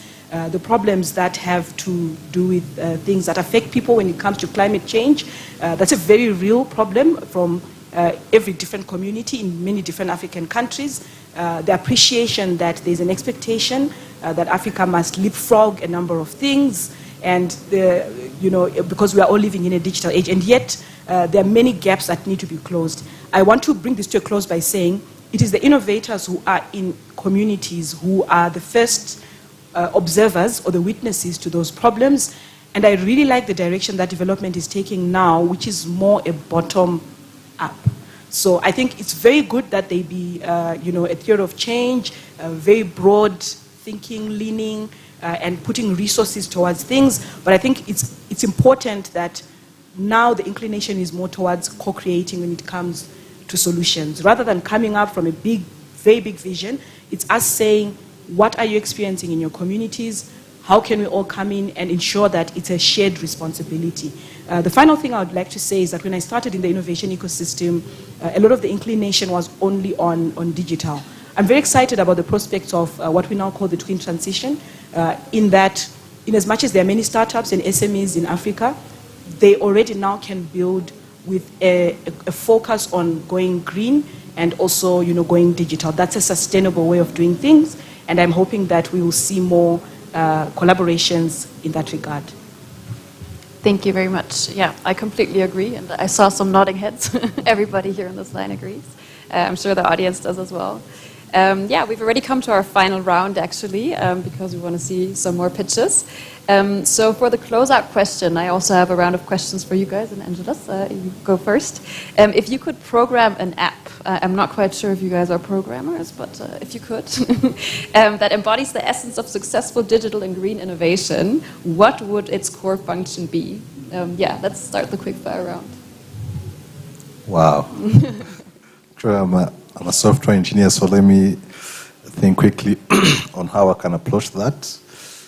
Maybe trying to think of the next program after this. I believe we are going to Boho. Yeah. And we have some drinks and food there, and with that I believe my app should actually, I would say, enable farmers to take, I would say, actions. This means that I'll be thinking of an application that would help farmers to know the climate change timely so that they take a decision. I believe there was also a startup that mentioned about that in the previous 5, mentioned about something like that, but we need to ensure that our farmers are able to kind of predict what is coming up instead of actually being, I would say, reactive on the climate change and do this business as betting. So they should proactively know what is coming up, and they are able to take measures that will sustain their crop and their yard. So I'll be focusing on agriculture mainly. Perfect, thank you. And I saw some people writing things down. I hope nobody steals this idea. But Rim, how about you? What would you program? Okay. It's going in the same sense, but more globally engaging communities. Many of the startups we have seen, the solutions are based on engaging communities to make impact. So if I have something important to include, is how community will be engaged either in benefiting or in contributing in this in implementing this app, if I may say, or this project or this program or anything. Yeah. Perfect, thank you. Yeah, I love this local innovation, and then we go a little bit more into partnerships. And Kutsai, how about you? What would you be? One of my favorite statements is that a woman must always have the final word, so I'm glad to have that this afternoon. Mine would be data. I'm Zimbabwean. Zimbabweans don't waste syllables, so we say data. It would definitely be something that helps people to have data across the continent, something that can show us where resources are required. I'm a very big believer in collaboration. I feel like where the world is going, we are always better off if we're collaborating. There's absolutely nothing new under the sun. everything that's been done has probably in some way been done before. So if there's a way of collecting all of the data of where the biggest problems are, and also bringing in the people with the resources, and this can mean all sorts of things, not just the money that these guys want, but it could mean technical skill, it could mean, like you were saying, access to markets. That's the thing that I would solve, that basically just makes sure that where the greatest needs are, the greatest resources are sent to. Perfect, thank you. And I also see the clock here is running out, so a great round of applause for our panelists, please. Thank you so much for these creative insights and answers. And I always say that, you know, I want to work with people who really care. I phrased it a little bit differently yesterday, but who really care. And I'm really glad to notice that we have, you know, such passionate people in our DGIx ecosystem sitting here, sitting on the stage. Yeah, so thank you very, very much for your dedication and your time for Digital and Green. And thank you very much to Maida for moderating that so beautifully, and of course to our panelists for sharing their insights with us. Let's go ahead and give them one more round of applause. Okay, now it's time for us to continue on with our evening. Are we ready for the next 5 pitches? Okay, yeah, we got some energy there. All right, so I'm gonna go ahead and introduce our next speaker, as our team is very quickly removing everything. And before I introduce her, I just want to remind you one more time that buses will be outside. There will be people to direct you to where the buses are, so that you can join us at Boho after, Boho Restaurant and Bar, and we can continue to mingle and get to know each other's ideas and see how we can collaborate a bit further. All right, so let's go ahead and welcome the first presenter for our second half of Pitchers, Tadala Makuluni from NASA Aerial Data Solutions. Tadala, it's over to you. Thank you. I really feel welcomed. So, I'm Tadala Makuluni, the CEO and co-founder of NASA Aerial Data Solution. Let me take you through a journey. So, imagine waking up to the roar of thunder and pounding of rains, witnessing your neighbors' lives being swept away by floods. Sadly, that's a reality for 70% of Malawians that live in rural areas in Malawi. Last year alone, we all heard of examples that were given. 2.2 million people were affected by Cyclone Freddy. So now, put yourselves in those shoes, having the urgent need for flood information and response. As youth living and witnessing such effects of flood, we witnessed a very critical gap in flood information, because usually it trickles down from stakeholders to communities. Yet that data set is very crucial in how we respond to floods. So as NASA Aerial Data Solution, our goal is to build resilient communities through collaboration and communication. How we do that is simple.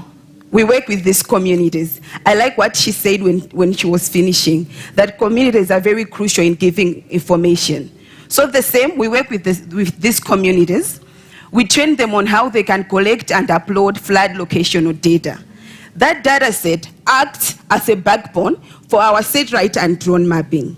Once we've got these imageries, we then build models that can tell the extent, the damage, as well as predict future events. These models are then presented to stakeholders who sit down with the same communities to come up with flood response actions. So our goal is to build a robust dashboard that can be used by stakeholders. This dashboard will be a hub for flood alerts, for flood models, even shared knowledge on community resilience. So far, we've been able to work with 4 flood-prone areas, 4 districts in Malawi that are prone to floods. We've been able to work with 8 communities and 3,700 plus people in those communities. We were also able to map 570 hectares of land. So far, we have initiated strategic partnership with UNICEF Malawi, the World Bank Malawi, as well as other local arms of government. We are very proud to say we were awarded as the first African startup under Copernicus Masters Challenge. We're also awarded by the African Earth Observation Challenge for the same. We've been able to get 5,000 USD through venture capital.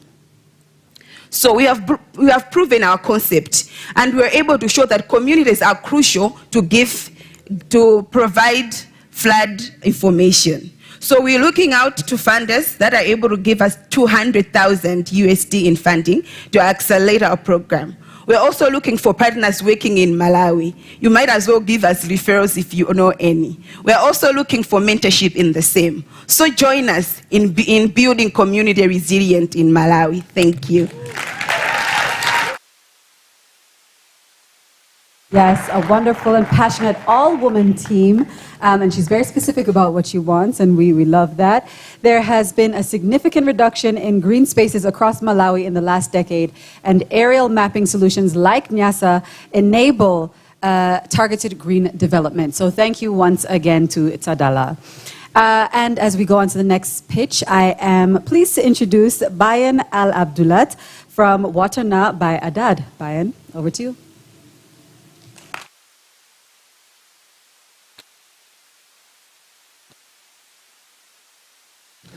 Waterna is a smart water management system.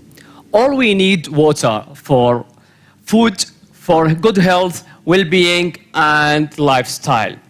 Imagine you already have a clean water in front of you, but out of this room, over 40% of Rwandans don't have access to lifestyle water. That's why Waterna is here. The solution is smart quality monitoring system based on IoT. It consists of wireless mass sensor connected to a mobile app to notify the user for any type of chemical, microbial, and physical contamination in real time. Noting that we're using high precise machine learning algorithm and augmented reality to detect in real time. This solution gonna reduce the water pollution by 20%, in addition, saving water by 25 million gallons, in addition to reduce health risk and increase food production by 40%, noting that we have prevented climate action by 90,000 tons per year. So, we have many international competitors such as Spout, CloudSense, Intellect, but are missing important features that already exist in Waterna, such as we detect all type in real time, and we saving manufacturing costs by 50% and the accuracy up to 95%. The market size around $200 million, targeting women households, farmers, buildings, noting that the annual growth rate almost 18%. We're gonna generate revenue based on direct selling of smart sensor at $200 and $50 for access to data as a SaaS model and beyond warranty service. We already secured almost $80,000 in previous 2 years, and we estimated to have almost 5 million in 26, and we're gonna sell at that time 25 units. Noting that the annual growth rate almost 70%. We have 12 full-time employees, 70% as a female, have experts in electronics, IT, and management. We had a partnership with different NGOs and accelerators and got international awards regarding to greening, IoT, climate impact, and accelerator across 6 countries as B2B and B2C. We're looking for, as a seed funding round, for 5 million to reach 30,000 households in Rwanda within 24 months. Noting that the estimated Internet of Things are regarding to 19% as a profit, reduce poor water, prevent health risk, and protect the climate with Waterna. Thank you. Thank you, Bayan. Regardless of whether a place is wealthy or poor, everyone should have the chance at clean air and clean water. So it's so commendable to see an innovation democratizing access to safe drinking water. Thank you again, Bayan. Before I introduce the next speaker, there is a pair of sunglasses that was lost. If anyone is looking for them, they are just beside me here, so you can come and collect them at any time. These are them. All right. And as we go on to the next pitch, I am pleased to introduce Wellington Mapiku from VIDA, a project by DMA Limited.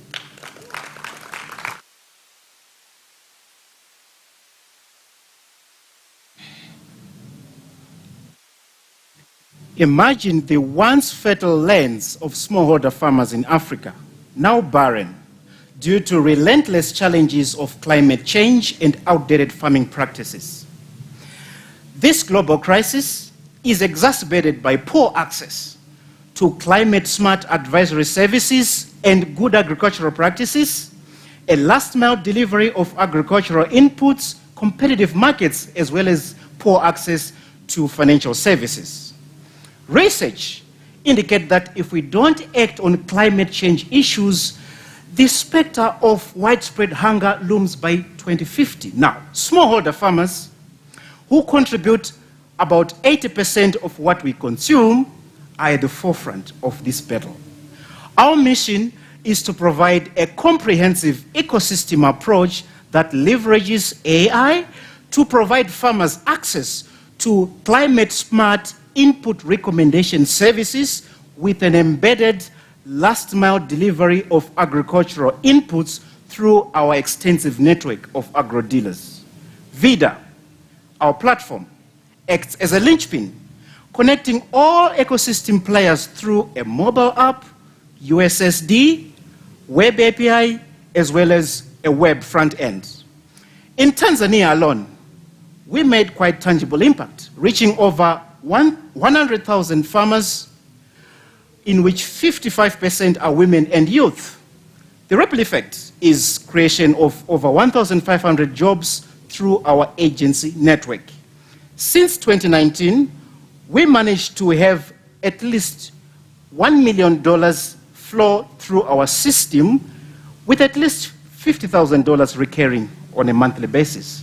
And as an organization, we are making about 23% gross margin. To amplify our impact, we established over 100 active demo plots across 3 regions, cultivating sunflower using hybrid seeds.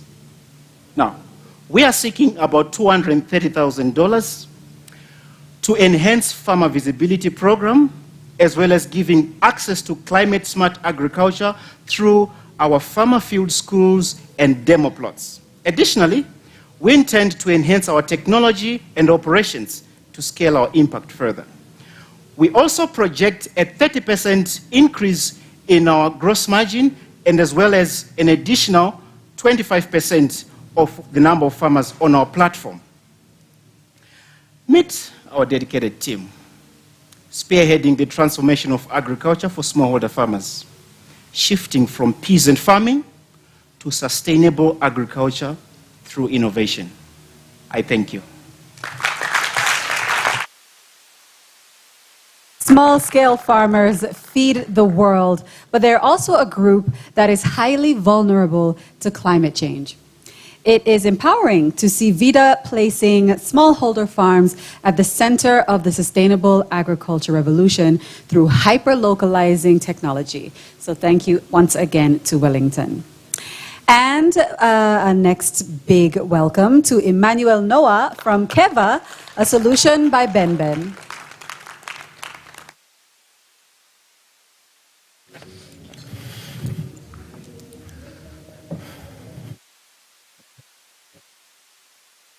Let's zoom into Kwamai, an 8,000-member farmer community located in the agricultural plains of the Ashanti region in Ghana. Known for its lush landscapes and fertile farmland, Kwamai represents and contains immense climate investment potential. However, there's a challenge in unlocking this, and that is land rights. See, having a clear picture of knowing who owns what land, its history, where it's located, and what it's being used for is the first hurdle to overcome prior to making any form of land-related investment. In Kwamai, most of these land rights are oral, and the few that are ever registered are hardly recorded on paper. Furthermore, as the community grows older and older in age, we are seeing all of this priceless oral land history slowly disappear with each passing generation. This is not just a problem peculiar to Kwamai, but over 80% of communities across Africa are dark spots in terms of land data when outsiders like you and I are trying to access trusted and verified land information. So we began to brainstorm. How do we enable communities to digitize their land rights and securely participate in these land investments? That led us to Keva. And at Keva, we enable communities to digitally document their land rights, and using a text-based SMS platform, we enable them to also participate within the land governance process, post and pre-investment process. And what this means is that we are able to bring visibility to local land rights data, avoid potential land litigation, and ultimately de-risk investment opportunities that can benefit over 33 million smallholder farmers in Africa alone.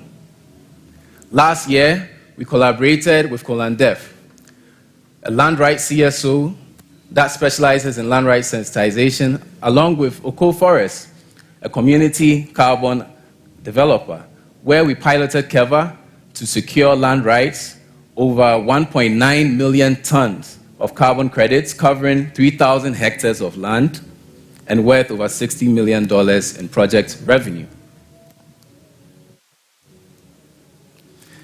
In the next 12 months, we plan to document land rights and onboard over 600 farmers onto our platform, as well as secure an additional 2,400 hectares within our region and onboard 5 additional communities.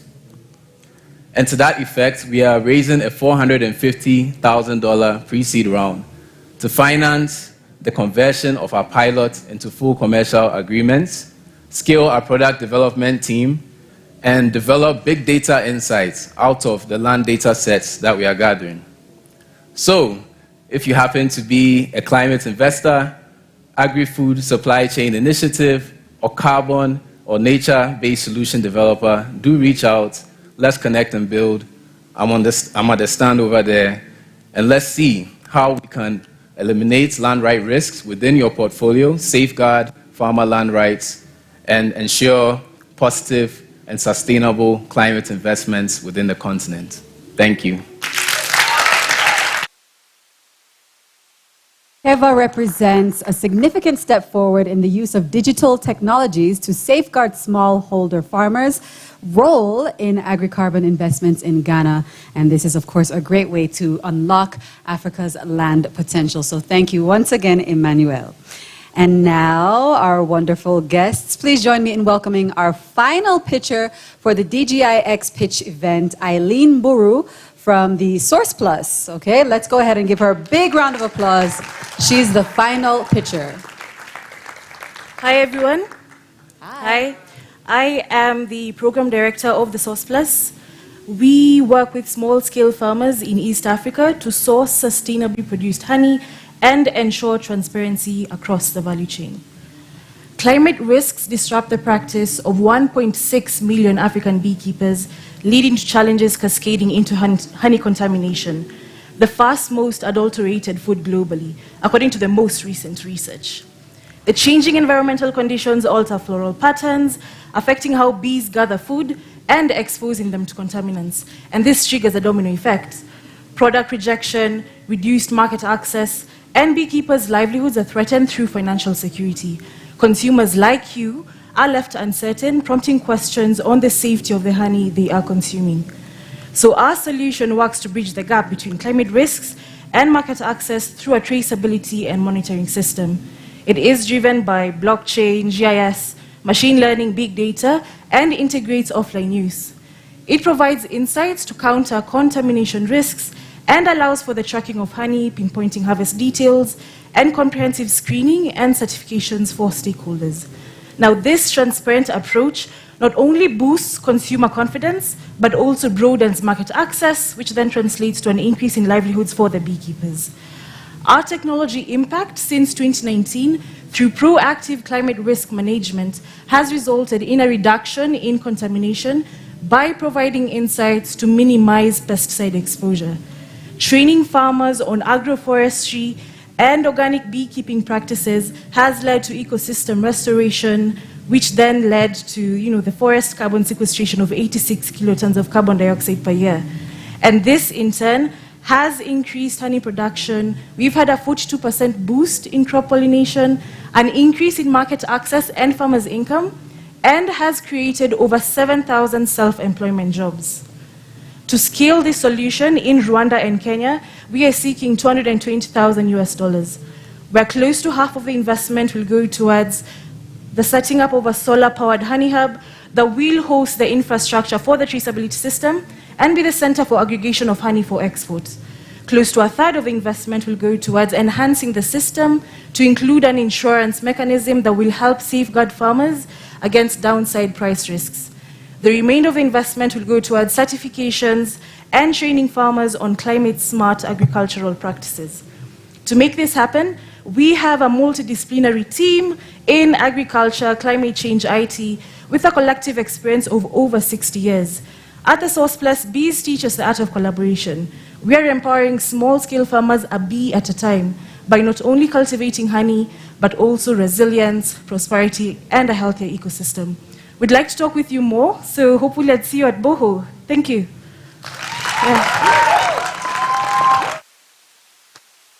Source Plus has shown us that the quest for traceability is no longer a novelty, but a necessity.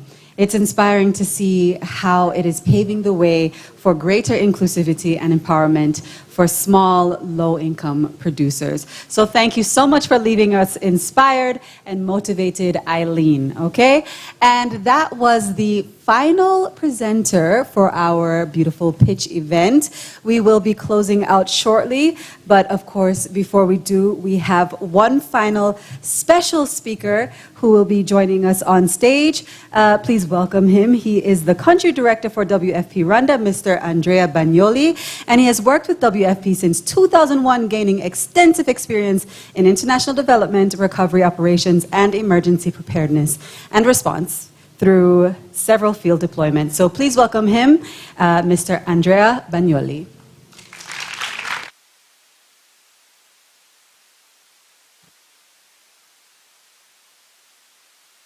Good evening, everybody. Murako, I have a big responsibility. Before the dinner, when the party seemed already started, but this was amazing. No, I wanted to say on behalf of the United Nations World Food Programme, I'm very pleased, I'm happy to be here today. And I want to thank you, the WFP Innovation Accelerator, for having shared with me the innovation, the invitation. First of all, I want to express my gratitude for allowing me to learn about all this inspiring innovation and getting to know the entrepreneurs behind them. Your determination and creativity are truly encouraging. A big applause for all of you. I think you deserve it. It has been amazing. I have been working with WFP for about 23 years. I have witnessed firsthand a long-standing culture of innovation. From the days when we were deploying email over radio or over fax, and today they use artificial intelligence to optimize efficiency in our supply chain, an innovative retail approach for financial and market inclusion. I'm proud to be part of this organization that contributes to food security for the vulnerable members of our community, and that is committed to engage in collective action to achieve the Sustainable Development Goals. Our core is to bring life-saving and life-changing solution to build pathway to peace, stability, and prosperity for people recovering from conflict, disaster, and the impact of the climatic change. We understand that this can only happen in conjunction with collaborative and innovative approaches. This afternoon, we have all been witnessed our technology-powered solutions are and will be addressing more and more pressing environmental challenges.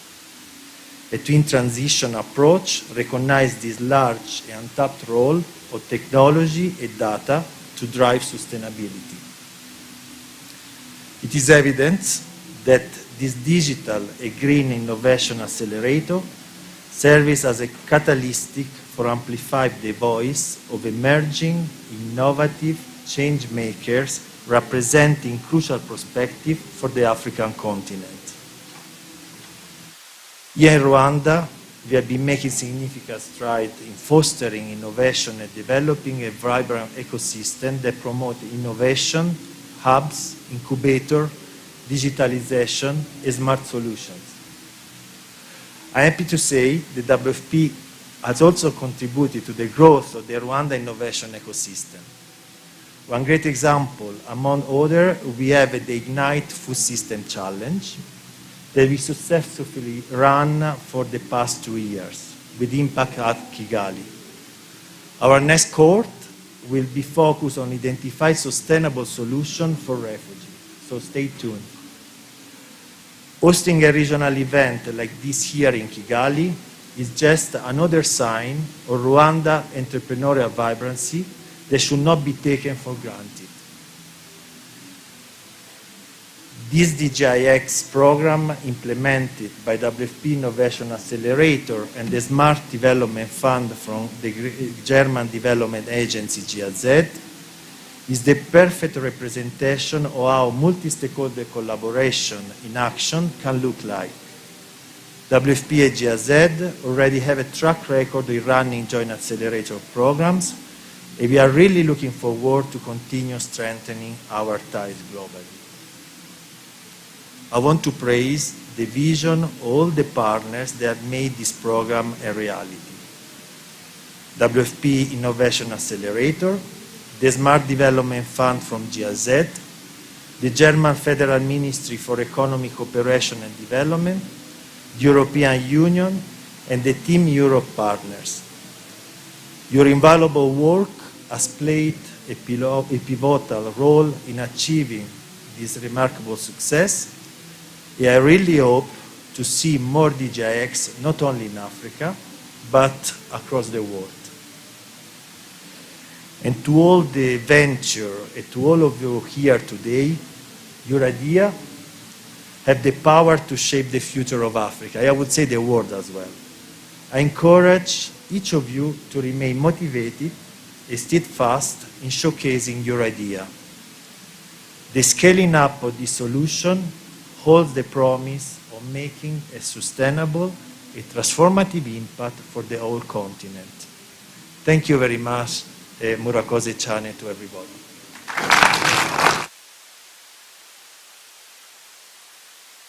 Murakoze Namwe, Mr. Banyoli. And now, as we bring this portion of the evening to a close, we'd like to just go ahead and extend a very warm thank you to everyone for coming, and also to the amazing teams and brilliant pitchers for your incredible dedication and enthusiasm. I also want to thank everyone involved in supporting the teams, including the boot camp that led up to this event. In particular, thank you to the Innovation Committee and the boot camp facilitators and speakers. It's amazing to see how all of you are open to sharing your knowledge and your expertise. There were so many people involved in the DGIx who made it happen, and we're grateful to each and every one of you. Finally, a big thank you to our host country, of course, Rwanda, and the Ministry of ICT and Innovation, also to the EU, German Embassy, and BMZ, and of course to the close partner countries under this Team Europe Corporation. That's Belgium, the Netherlands, Estonia, and France. And that is where we close. So my name is Makeda Mahadio. Of course, it's been my pleasure to be guiding you through the program today, and thank you for being a wonderful audience, even though I can't see you, like I said. In my mind, you're all very happy, so that's good. And I'd like to take this moment to say goodbye to those of you who are joining us online. And for the in-person guests, I know I may have mentioned it before, but we're going to Boho after this, so we would love to have you there as well, all right? One final note. I'd like to ask all the pitchers, speakers, panelists, and WFP representatives to please come to the stage so that we can get one big picture and commemorate this moment. And if you have not had, or gotten rather, a tote bag when you came in, please pass by the registration and get one on the way out. Otherwise, I guess we'll all see each other at Boho. Thank you very much, and have a good evening.